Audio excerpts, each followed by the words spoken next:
My name is Phil Silvers, and I've got a secret. I've Got a Secret, brought to you tonight by Tony, creator of fine beauty products for the woman who prefers the natural look of beauty care at home. Live from New York, here is I've Got a Secret, starring Jerry Moore.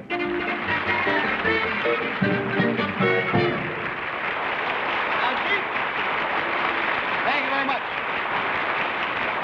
Good evening and welcome again to I've Got a Secret. Just to get our new season, this is the first show of our new season, off to an exciting start. Let's meet our exciting panel, who are Bill Cullen, whose Price is Right show started this morning on another broadcasting company.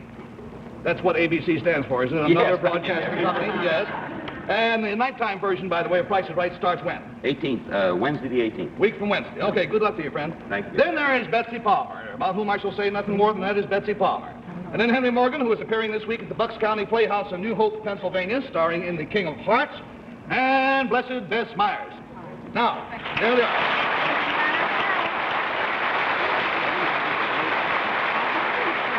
Now, panel, normally at this time of year, I would be asking you how you spent your summer, but I don't have to do that tonight because I already know. You see, back in the spring, our production staff figured that at some point in the summer, our fascinating, exciting, and unusual panel would be doing some fascinating, exciting, and unusual things. And therefore, we thought you might like to have a photographic record of that. So we called our good friends at the famous photographer's school up in Westport, Connecticut, and you'll be happy to know they assigned a photographer to follow you around all during the summer, unbeknownst to you. You're kidding. I'm kidding. At least we have photos right here. Everywhere? And boy, do you lead... Back there. Oh, all right. Boy, do you lead exciting lives. Now, here is the most interesting picture we could come up with of Bess Myerson this summer. Bess, have you any idea where you were and what you were doing? Well, Now, by the way, this is just the head of a larger photograph. We cropped off the rest of the photograph. I know. What? You're fishing. No, I had just probably missed a drive because I've just started to play golf. And You were taking golf lessons, and here you are. Oh, that's cute. And here is the pro over here, and you'll notice she has taken a beautiful swing up here. The only problem is that the ball is still down here. I knew it. Henry, for an exciting celebrity-type panelist like yourself, you were a total loss. As far as we could discover, the only time you left your penthouse apartment was to go to work. And here's a picture of Henry, bless his heart, doing my radio show, which he did for me all too brilliantly all summer long. And that was, we had a fellow come in as a messenger delivering sandwiches or something, and he snuck a picture Goodness sake. while you were broadcasting. Now, Betsy, things picked up a little bit as far as you were concerned, but you were a tough nut to crack as far as picture-taking observation was concerned. Our photographer friend followed you from 10 a.m. to 1 in the morning to get this shot. Can you tell us where you were and what you were doing when the picture was taken? I'm in a bathing suit because that's the top of my bathing suit. Yes. But gracious, what is it doing at nighttime in the background? Well, what happened was that because of your rehearsals in South Pacific, that nobody could catch up to you. You get to stand still long enough to get a picture. Really? So this photographer risked life and limb and the wrath of your husband when you took time out to go into a steam bath, a sauna. Oh, And he my. took pictures over the transom, and there you Yes, are. there I am. And it was hot. Oh, my, when I sat down on it. Oh, isn't that funny? Here I thought I was doing publicity for those little people who had the sauna thing. No, you look quite startled, I must say. It was hot. But Bill, Bill, you redeemed the panel. You at least seem to have a terribly exciting summer. These pictures were taken. Now, well, I won't tell you what they were. These are pictures of Bill. Oh, Now, that ain't his wife. no, sir. That's him smiling. Oh, yes. And that ain't his wife. That's him still smiling. And that ain't his wife. It's not that the father is getting worried. Yeah, he's getting the word. And neither one of those are his wives. Honey. And, Bill, do you know where you were? Yeah, Where? I recognize it. I had a party just last week for a bunch of people at the network. We left before we went to the network we're going to. That's right. This was And taken at your farewell party. Yeah, they told me that was for their own private collection or something like that. Sure. Look at All I me. can say is you left a swinging network, according to these pictures. Ah, yes. And none of you did any of the exciting things that I did this summer. I'm the only one who really has a photograph to prove that I spent a brilliant and energetic summer there. So now that we're all back together again, I do want to thank the famous photographer school in Westport again for recording these exciting moments for posterity. And we will be back to see you again in a minute, but first let's watch this. Now may we welcome our first contestant, please. Will you come in, madam?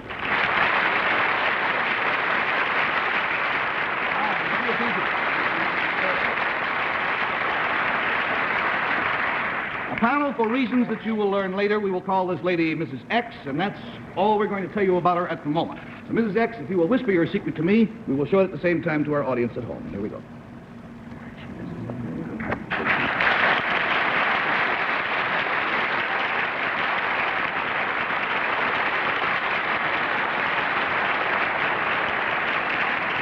Panel, to help you classify Mrs. X's secret, the clue concerns a relative of hers, and we'll start the game with Betsy Palmer. Mrs. X, this relative of yours is male? Yes. Is it a blood relative? She means a blood relative as opposed to a marriage, a relative by marriage. Yes, he is. He's a relative by marriage. Is it a relative now living? Yes. A relative that is noted that we would know by the newspapers? Yes. $20 down, $60 to go, and let me emphasize again that this is a relative by marriage. We go to Henry Morgan. Oh, by marriage? Yes. Is your relative in show business? No, he's not. Politics? No. Science? No. Military service? No, he's not. Arts? No, he's not. Shoemaker? No, he's not. Doesn't do anything. Does he work?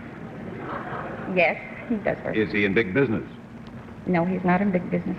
Is he an athlete? He is an essential part of a large industry. I don't mean a large industry by specific name, but a large industry by category. Is it as large an industry as, say, the automobile industry? I don't think so. I don't know the statistics. Hardly anything is. $40 down, 40 to go, and we go please to Bess Myers. Mrs. X, I heard, of course, the applause of the audience, and it seemed as though they were very proud of whatever happened to this person in the secret. Is that right?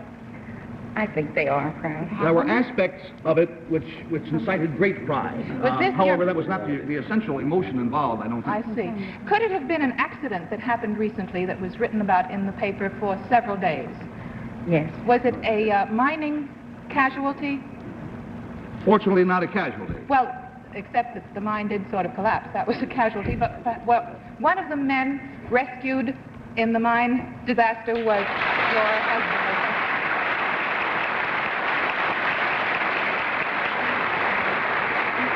Mrs. X is really Mrs. David Fellon, whose husband was miraculously rescued after 14 days in the Shepton coal mine in Hazleton, Pennsylvania. And I know the one question, Mrs. X, I can now call you Mrs. Fellon, that everyone is, naturally wonders about is, how is Mr. Fellon now? How is his health? Well, he's feeling fine, but I think he could speak better for himself. Well, why doesn't he come out and say hello to us then? Mr. Fellon?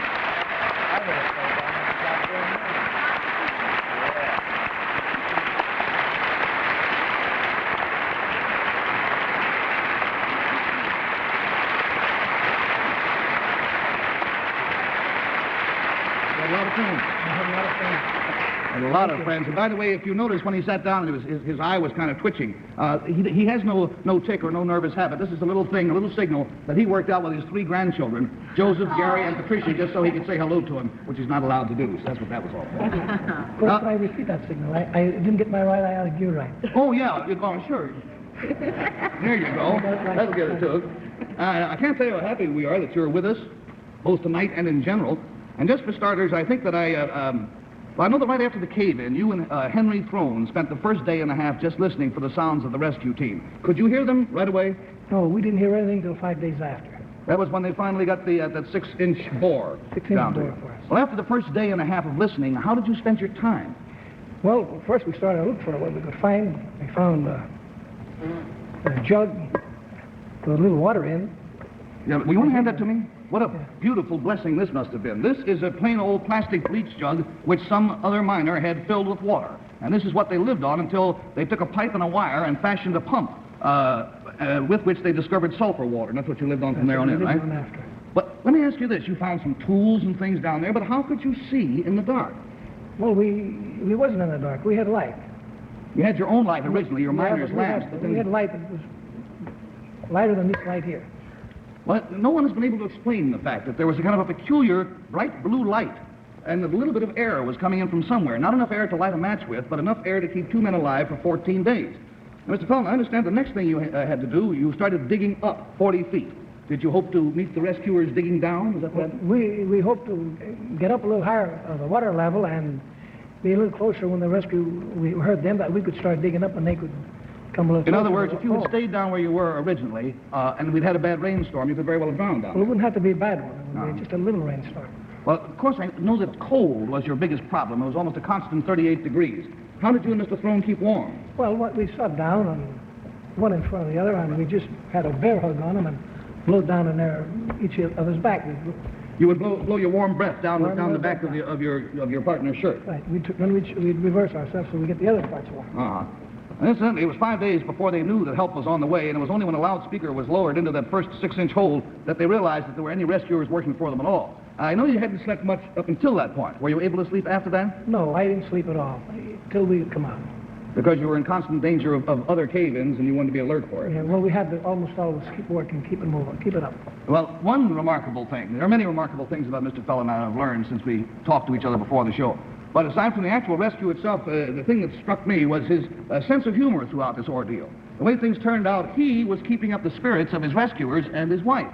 And I remember at one point when they asked him if there was anything that he needed, he said, yes, you might send down some sunglasses. And when they finally pulled him out, instead of being in hysterics, he was singing, "She'll be coming round the mountain when she comes." Now, before saying goodnight, Mr. Fellon, I understand that you had a few words that you'd like to say. Well, I'd like to thank everyone on this show, and I'd like to thank everybody that helped the rescue and anybody that said a prayer for us. There were millions of people doing that, sir, I can assure you. Thank you both. It's been a joy to meet you. Mrs. Fellon?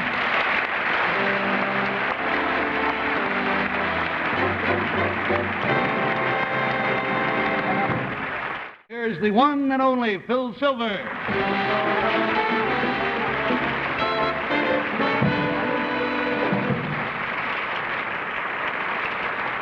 Looking very natty this evening, sir. Thank you, sir. I feel very natty. It's nice to be here again with you, the Baltimore Flash. You look fat and sassy and raring to go. That is right. You know, this kind of a trip to New York is kind of a whirlwind thing for you. You flew in to do our show, then we'll be working together on the big General Foods opening night special, which will be seen on CBS September 23rd. So I guess your time has been pretty well filled up. It has, Gary, but it's been nice coming back to the old haunts, seeing the guys again, talking about the show occasionally. But I'm going to impose a little favor upon you if you could possibly handle it. Anything, sir. We all know I could, come here with a secret kind of a thing, but this is more than that. Yeah. And if you could see a way to relieve me of this kind of thing that I'm going through, I'd appreciate it. What's your problem? Well, it sounds a little presumptuous, Gary, but I have a fan club. Sure. And these kids just follow me every place I go. Mm-hmm. And it finally, as it eventually had to happen, the ham came out. And they want to be seen on television so the folks, their respective families, can see them. And if you can see your way clear for them to wave hello to their people. No trouble. They can come out and stand right in back of us. Since you don't know them intimately, Gar, I brought the names, and you can do it so much better than I can, if you would. All right. Here's his fan club. First, there is a Bernard Ross. Will Bernard Ross, would you come out, please?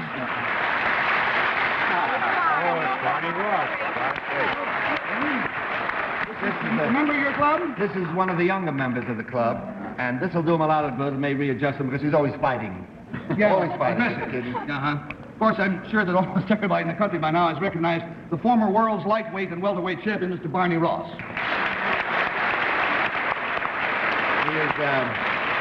He's a real naughty kid. He's so naughty that he wound up with the Congressional Medal of Honor. He did. Oh, no. That I know. Well, this next fellow, is he one of your fans? Yes, I have no lot to do about this. He insists on coming on. I don't know what he has to talk about, but, that little ham. If you'll just introduce him, I'd like to take one of his little assets, though. This kid has accomplished something mathematically or phonetically, any way you want to put it, that's really even tougher than understanding the Einstein theory of relativity. Well, you introduce him, and I'll tell you about All right, representing one of the most interesting and certainly beloved baseball teams, here is Rod Keneal of the New York Mets.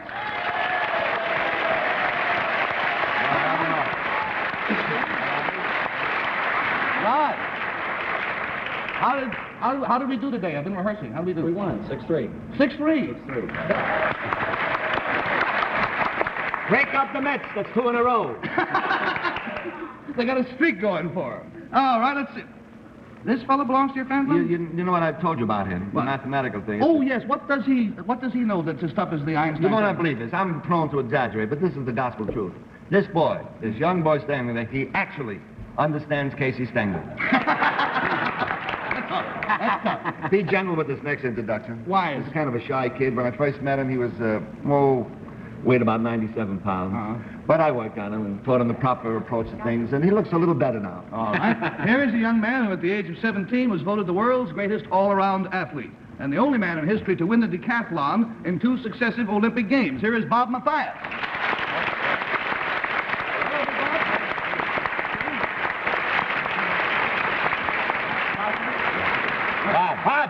Stand up straight. Watch your posture.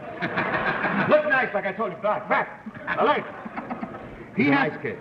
He has a boys' camp near Fresno, California, and he also travels around the country with the Sports Illustrated sports shows. Now, Oh, we ought to forget this next guy guy. looks like Gives a me so bum. much trouble. This guy won't better himself. Loafs all the time, plays golf, treats a dollar very gently.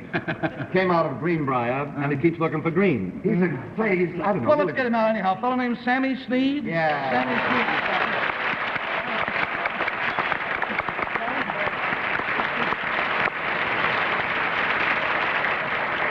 Now, at this moment, they all share a secret which the audience at home. And here we go.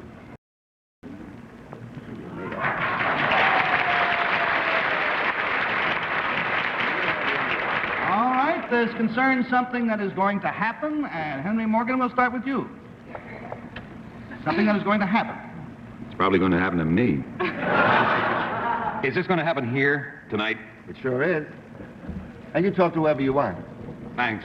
Well, then I'll talk to Barney. I know him the longest. Barney, is this going to be amusing? Amusing? Yeah. Well, I hope so. That's not the intent, but See, the trouble is that there's nothing too much in common. Watch that, will you, kid? Well,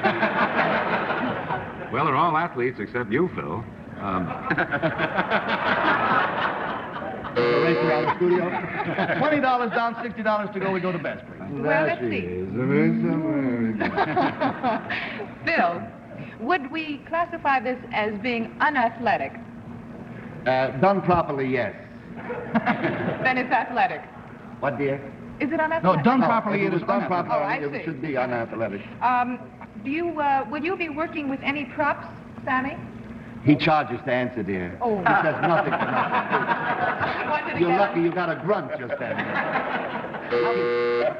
$40 down, $40 to go. The answer to that is yes, they will be using objects in what they're going to do, and we go please to Bill Cullen. From the line of questioning thus far, Phil, I gather they're going to be doing something that is totally unrelated to that which they normally do. It's all in the way you look at it.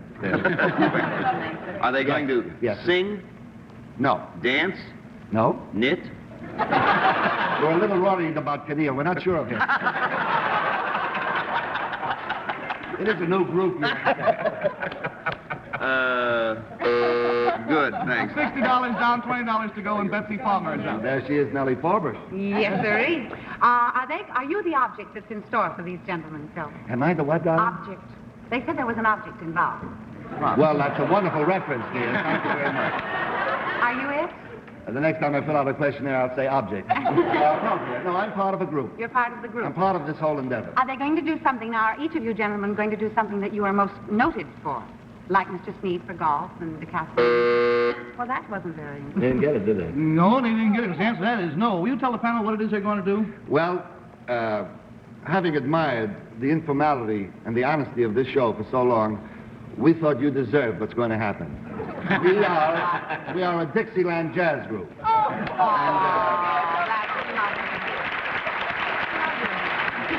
Because of our great affection for all concerned, you are about to hear our first rehearsal. Let's go right back. Gary, these things are so quick, you know, we have no rehearsal. Our drummer isn't here. Drummer isn't here? Unfortunately. What happened to him? He's in a bottle in Harvard. I don't know where he is. And we wondered, would you play the drums for us? I'd be flattered. Good. That's all. You're just that's about all to got speak right it in. here. Come on, fellas. Here we go. Oh, boy. Oh, you lucky people. Barney. Ah, yes. Barney, will you give us an A, please? How dare you? What? You spoke to one of my musicians directly? Always talk to the leader, please. Oh, I'm sorry. Mr. Silver, sir, would you ask your pianist to give us an A? Barney, give him an A. I think he's still got his boxing gloves on. You may not believe it, but there was an A in there someplace. Let me have a legitimate A, Barney. That's the closest we're going to get. Fine. Sam, would you like to warm up a little? And the old horn, get loose, Sam. Sam. Right hand under. No, keep that stiff arm, Sam. And head down, watch the valves at all times. An overlapping grip on the valves. Attaboy. Are we all ready to take it? Take us away, Barney.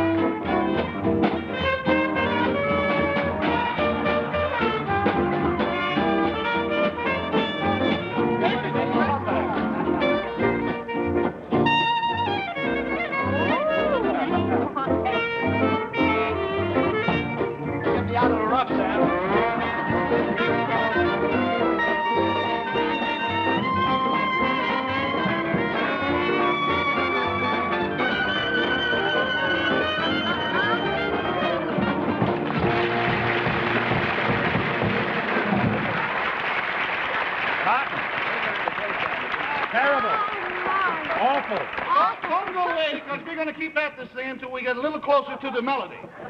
But we'll be back with you again right after this interesting message. Go. We would like to announce that this sterling group, which you have just heard that Phil Silver's organized for us, is available for all sorts of weddings and things. And also bar mitzvahs. Let's be clear. Unfailing of manhole covers, we'll try anything. Philip, I want to thank you very much. Don't go away, we're going to play again if we can. And Bob and Rod and Sam and Barney, the Flash on the 88. I suggest that we go off. Norman, if you'll lead us all in the blues, we'll catch up to you. This has got to drive Leonard Bernstein out of his mind. Here they come.